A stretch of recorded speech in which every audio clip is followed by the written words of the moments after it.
अस्सलाम students, welcome back to biology brilliance. तो आज का जो हमारा टॉपिक है वो है difference between prokaryotes and eukaryotes.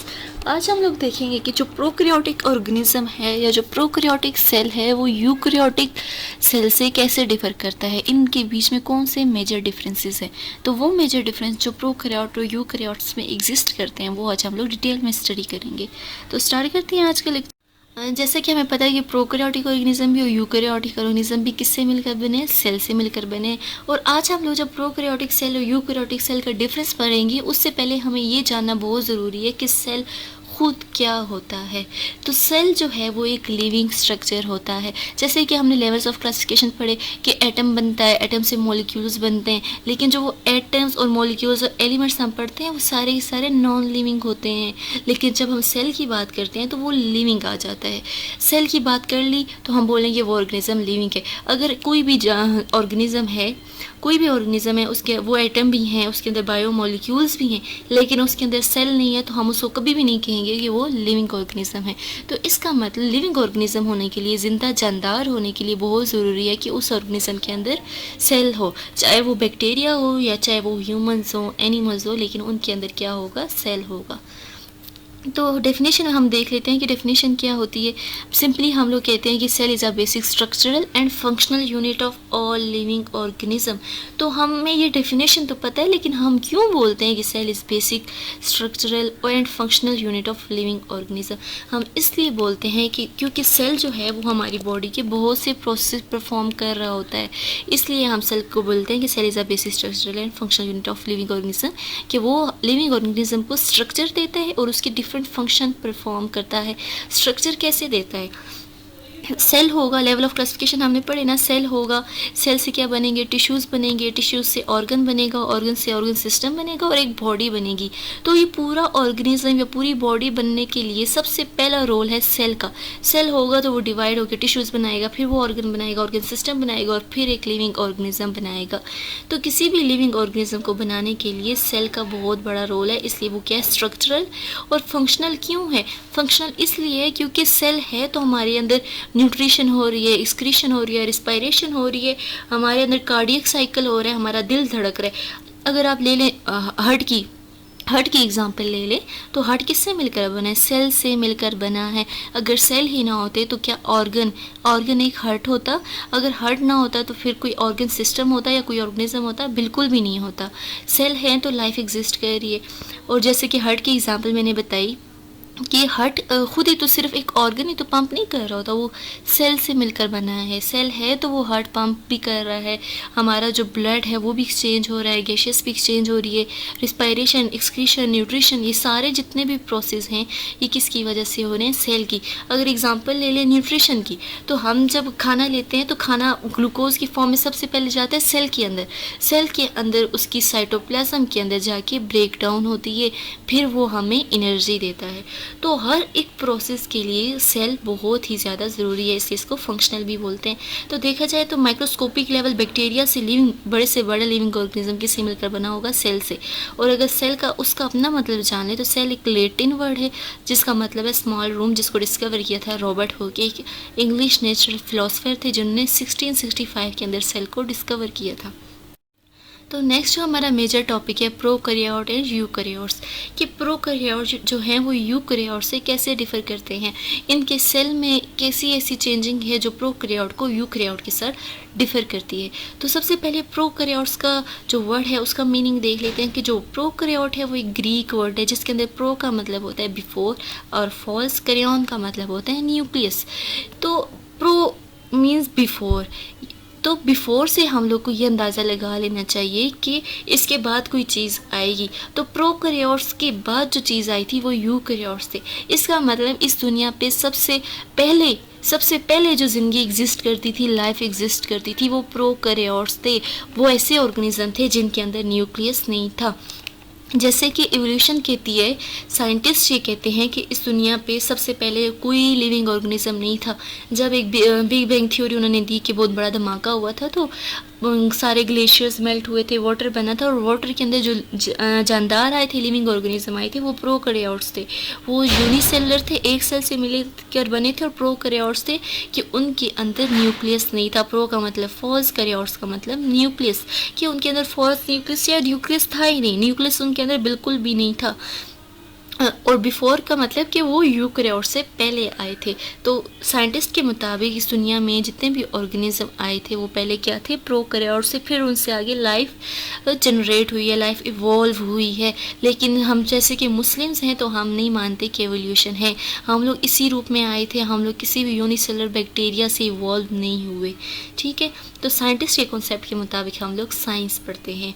तो साइंस में फिर हम लोग देख लेते हैं कि प्रोकैरियोट्स और यूकैरियोट्स का फिर डिफरेंस क्या है। प्रोकैरियोट्स का मैंने बता दिया कि ऐसे ऑर्गेनिज्म होंगे जिनके अंदर फॉल्स न्यूक्लियस होगा, और यूकैरियोट्स को देखा जाए वो भी ग्रीक वर्ड है, यू का मतलब गुड और ट्रू, और कैरियोट्स का मतलब न्यूक्लियस। इनके पास ट्रू न्यूक्लियस होगा, इनके पास सही न्यूक्लियस होगा जो कि डिस्टिंक्ट होगा, वाज़े न्यूक्लियस होगा।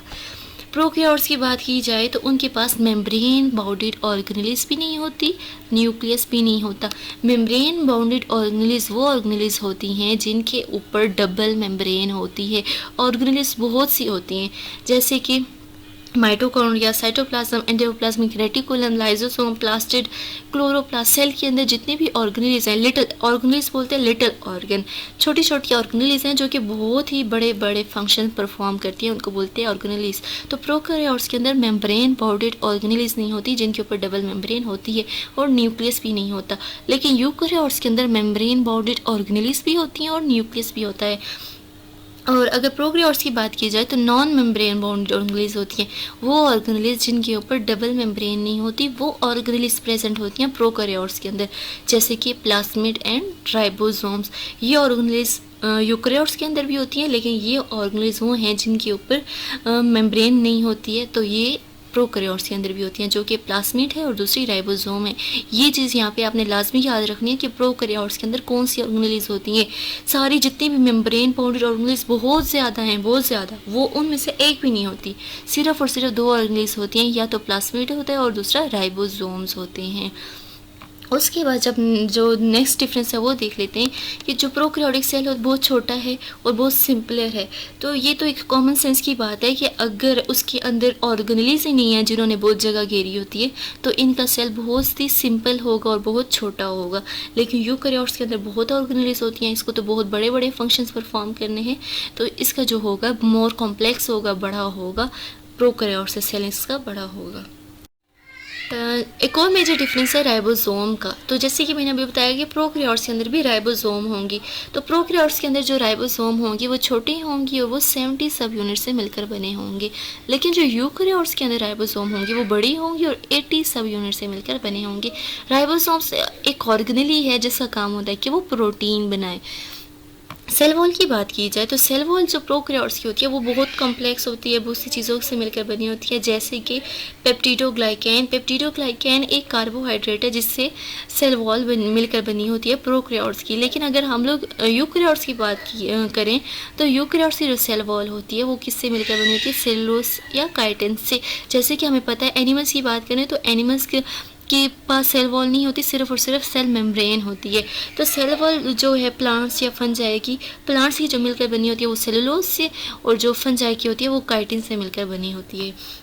और अगर बात करें कि जो प्रोकैरियोटिक सेल है वो कितने सेल से मिलकर बना होगा, तो वो सिर्फ एक सेल से मिलकर बना है, इसलिए उसको बोलते हैं यूनिसेलर। और जो यूकैरियोटिक सेल है वो या तो यूनिसेलर भी हो सकता है या मल्टी सेलर, या तो सिंगल सेल से मिलकर बना हो सकता है या तो मल्टी सेलर, बहुत से सेल से भी मिलकर बना हो सकता है। यहाँ पे एक बात बहुत ज़्यादा कॉन्सेप्ट की है जो कि आपको समझनी बहुत ज़्यादा ज़रूरी है, वो ये है कि यूनिसेलर से मतलब एक सेल से मिलकर बना है, वो सेल दोबारा डिवाइड नहीं होगा। एक सेल के अंदर ही सारे प्रोसेसेस हो रहे हैं, रिस्पायरेशन, एक्सक्रीशन, रिप्रोडक्शन, जितने भी प्रोसेसेस हो रहे हैं वो एक सेल के अंदर हो रहे हैं। वो सेल कभी भी डिवाइड हो गया टिश्यूज़ में नहीं जाएगा, ऑर्गन्स नहीं बनाएगा, ऑर्गन सिस्टम नहीं बनाएगा। लेकिन यूकैरियोट्स में वो डिवाइड होकर पूरा एक ऑर्गेनिज्म बनाएगा। ये आपने मेजर डिफरेंस याद रखना है। और जो रिप्रोडक्शन होती है प्रोकैरियोट्स के अंदर वो एसेक्सुअल रिप्रोडक्शन होती है। रिप्रोडक्शन का मतलब होता है टू रिप्रोड्यूस, नए ऑफस्प्रिंग पैदा करना, तो अपनी नस्ल आगे बढ़ाना। तो जो प्रोकैरियोट्स अपनी नस्ल आगे बढ़ाते हैं या रिप्रोडक्शन करते हैं वो एसेक्सुअली करते हैं। उनके अंदर मेल और फीमेल के गैमीट्स इन्वॉल्व नहीं होते, सेक्स ऑर्गन्स नहीं होते। जैसा कि मैंने अभी बताया कि सेल डिवाइड नहीं होगा, सेल एक सेल के अंदर सारे फंक्शंस होंगे, सेल टिश्यूज़ में नहीं डिवाइड होगा और टिश्यूज़ ऑर्गन्स में नहीं डिवाइड होंगे। जब ऑर्गन्स में नहीं डिवाइड होंगे तो आप ये अंदाज़ा लगा सकते हैं जब ऑर्गन ही नहीं है तो सेक्स ऑर्गन्स भी नहीं होंगे, सेक्स ऑर्गन्स ही नहीं है तो सेक्सुअल रिप्रोडक्शन भी नहीं होगी। इनके अंदर जो रिप्रोडक्शन होती है वो एसेक्सुअल रिप्रोडक्शन होती है। फॉर एग्जांपल, एक एग्जांपल है एसेक्सुअल रिप्रोडक्शन की, एक टाइप है वो है फ्रेगमेंटेशन। फ्रेगमेंटेशन में फ्रेगमेंट्स बनते हैं। एक लिविंग ऑर्गेनिज्म है, आप बैक्टीरिया की एग्जांपल ले लें, उसके क्या होते हैं टुकड़े टुकड़े, उसका एक पार्ट कहीं गिर जाता है, एक पार्ट कहीं गिर जाता है, फ्रेगमेंट्स मतलब टुकड़े हो जाते हैं इसके। तो वो जो एक एक फ्रेगमेंट है, एक एक टुकड़ा है, वो खुद इतना कैपेबल होता है कि वो एक न्यू ऑर्गेनिज्म बन जाए। तो वो एक टुकड़े से ये एक न्यू ऑर्गेनिज्म बन जाता है, क्योंकि एक सेल है तो एक सेल का अगर कोई भी पार्ट गिरेगा तो उसमें सारी एक किस्म की चीज़ें, तो कोई भी पार्ट गिर के वो एक नया ऑर्गेनिज्म की नया बैक्टीरिया बना देगा। इसको बोलते हैं एसेक्सुअल रिप्रोडक्शन। और जो अगर हम लोग बात करें यूकैरियोट्स की तो उसके अंदर एसेक्सुअल भी होते हैं और सेक्सुअल रिप्रोडक्शन भी होती है। सेक्सुअल ह्यूमंस या एनिमल्स की बात करें तो उनके अंदर हमेशा सेक्सुअल रिप्रोडक्शन होती है। लेकिन अगर प्लांट्स वगैरह की बात करें तो उनके अंदर क्या होता है, एसेक्सुअल भी होती है। और क्यों एसेक्सुअल क्यों होती है प्लांट्स के अंदर? प्लांट्स के अंदर एसेक्सुअल इसलिए होती है कि प्लांट्स जो हैं वो ह्यूमंस की तरह उनके अंदर सेक्सुअल रिप्रोडक्शन तो नहीं हो सकती, तो उनके अंदर कौन सी रिप्रोडक्शन बहुत ज़्यादा होती है? वो होती है एसेक्सुअल रिप्रोडक्शन। उसके अंदर ये होता है कि मेल और फीमेल के गैमीट्स नहीं इन्वॉल्व होते और उसके अंदर फॉर एग्ज़ाम्पल आप बर्डिंग की एग्ज़ाम्पल ले लें, जैसे कि आप पोटैटो अपने घर में देखते हैं, आलू तो देखते होंगे, आलू के साथ एक छोटा सा बर्ड अटैच होता है। बर्ड बोलते हैं आउटर ग्रोथ को, पोटैटो के साथ एक और ग्रोथ अटैच होती है और ऐसा लगता है कि पोटैटो के साथ ही एक और पोटैटो अटैच है। तो वो जो एक और पोटैटो अटैच हुआ होता है वो खुद ही पोटैटो के साथ से गिर जाता है और अगर वो ज़मीन में गिरे तो वो एक न्यू पोटैटो बन जाता है। इस तरह जो प्लांट्स होते हैं वो अपने रिप्रोडक्शन करते हैं, न्यू ऑफस्प्रिंग पैदा करते हैं, नई प्लांट्स पैदा करते हैं, न्यू प्लांट्स उगाते हैं। तो वो प्लांट्स जब खुद से ये बर्डिंग वगैरह प्रोसेस करके न्यू ऑर्गेनिज्म पैदा कर रहे हैं तो उसको बोलते हैं एसेक्सुअल रिप्रोडक्शन। बहुत से और इंसेक्ट्स वगैरह भी हैं जिनके अंदर एसेक्सुअल रिप्रोडक्शन होती है, जिनके अंदर सेक्स इन्वॉल्व नहीं होते, वो हम डिस्कस करेंगे नेक्स्ट। लेकिन आपके लिए बस जानना अभी के लिए यही ज़रूरी है कि जो प्रोकैरियोट्स हैं उनके अंदर एसेक्सुअल रिप्रोडक्शन होती है और जो यूकैरियोट्स हैं उनके अंदर एसेक्सुअल भी हो सकती है और सेक्सुअल भी हो सकती है। और जो डीएनए होता है, जैसे कि हमें पता है डीएनए क्या होता है, हेरिडिटी मटीरियल होता है। डीएनए वो चीज़ होती है जो पेरेंट्स से ऑफस्प्रिंग में जाती है। डीएनए जो पेरेंट्स से ऑफस्प्रिंग में जाती है उसको बोलते हैं हेरिडिटी मटीरियल। डीएनए जो है प्रोकैरियोट्स का वो सर्कुलर होता है, सर्कुलर डीएनए होता है और सेंटर में प्रेजेंट होता है सेल के अंदर। लेकिन अगर बात की जाए यूकैरियोट्स की तो वो लीनियर डीएनए होता है, जैसे कि ये आपको डबल स्ट्रैंडेड डीएनए दिख रहा है कि सीढ़ी की तरह, मतलब डबल स्ट्रैंडेड है, 2 स्ट्रैंड हैं इसके डीएनए के और लीनियर होता है। लेकिन अगर डीएनए हम लोग बात कर लेते हैं बैक्टीरिया वगैरह की तो वो क्या होगा, सर्कुलर होगा, राउंडेड होगा, कोई ख़ास शेप नहीं होगी और दरमियान में प्रेजेंट होगा, सेंटर में प्रेजेंट होगा। एग्जांपल देख लेते हैं कि सिर्फ और सिर्फ जो प्रोकैरियोट्स होते हैं वो एक ही किंगडम है, किंगडम मोनेरा। और किंगडम मोनेरा वाहिद ऐसा किंगडम है जिसके ऑर्गेनिज्म प्रोकैरियोट और यूनिसेलर हैं, प्रोकैरियोटिक यूनिसेलर ऑर्गेनिज्म आते हैं। मोनेरा में आते हैं बैक्टीरिया एंड साइनोबैक्टीरिया। और जो यूकैरियोट्स में एग्जांपल है वो चारों किंगडम्स की आती है, किंगडम प्रोटिस्टा, किंगडम फंजाई, प्लांटाई और एनिमलिया। प्रोटिस्टा के अंदर आते हैं अमीबा, वोल्वॉक्स, पैरामीशियम वगैरह। फंजाई के अंदर आते हैं मशरूम्स, मोल्ड्स वगैरह। प्लांटाई के अंदर डिफरेंट किस्म के प्लांट्स और एनिमलिया के अंदर इनवर्टिब्रेट्स भी आते हैं, वर्टिब्रेट्स भी आते हैं। इनवर्टिब्रेट्स में आर्थ्रोपोडा, इंसेक्ट्स और बहुत सी क्लासेस आती हैं। और वर्टिब्रेट्स जिनकी बैकबोन होती है वो 5 क्लासेस हैं बर्ड्स की हैं। एम्फीबियंस जिनमें फ्रॉग टोर्स आते हैं, रेप्टाइल्स जिनके अंदर लिजर्ड, क्रोकोडाइल, एलिगेटर्स वगैरह आते हैं। Birds different kinds of birds, चाहे वो उड़ने वाले हैं, चाहे वो जिस तरह हेंस हैं, कॉक्स हैं, या वो फ्लाई करने वाले हैं जैसे कि पैरट्स, पिजन्स वगैरह। या तो उसके अंदर मैमल्स आते हैं, जैसे कि आप अपने इर्द गिर्द जितने भी एनिमल्स देखते हैं मंकीज़, कैट्स, डॉग्स, एलिफेंट्स, ये सारे हॉर्स वगैरह, और ह्यूमंस भी आते हैं किंगडम एनिमलिया के अंदर। तो मेजर जो ऑर्गेनिज्म आते हैं वो किसके अंदर आते हैं? यूकैरियोट्स के अंदर आते हैं। लेकिन सिर्फ और सिर्फ एक किंगडम मोनेरा जो है वो प्रोकैरियोट्स के अंदर आते हैं।